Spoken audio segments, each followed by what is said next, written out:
జమ్మూ కాశ్మీర్లో తనపై ఆర్మీ జవాన్లు దాడి చేసినట్లు ఆరోపించారు యూనివర్సిటీ ప్రొఫెసర్ లియాఖత్ అలీ. వాహనాలు తనిఖీ చేస్తున్న సమయంలో తనపై దాడి చేసినట్లు ఆయన ఆరోపించారు. ఇందిరాగాంధీ నేషనల్ ఓపెన్ యూనివర్సిటీలో లియాఖత్ అలీ ప్రొఫెసర్గా పనిచేస్తున్నారు.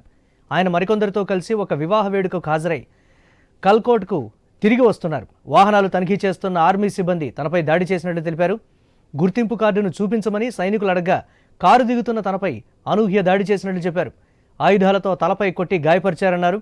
తన బంధువుల్లోనూ ఎంతోమంది సైన్యంలో ఉన్నారని, ఇవాళ జరిగిన ఘటన తనకు సైనికులపై ఉన్న గౌరవాన్ని తగ్గించిందన్నారు. తన తలకు 6 కుట్లు పడ్డాయన్నారు. తనకు న్యాయం జరగాలని కోరారు. ఈ ఘటనపై భారత సైన్యాధికారులు విచారణ చేపట్టారు. बट गलत किया होगा, हम बोलेंगे गलत किया है।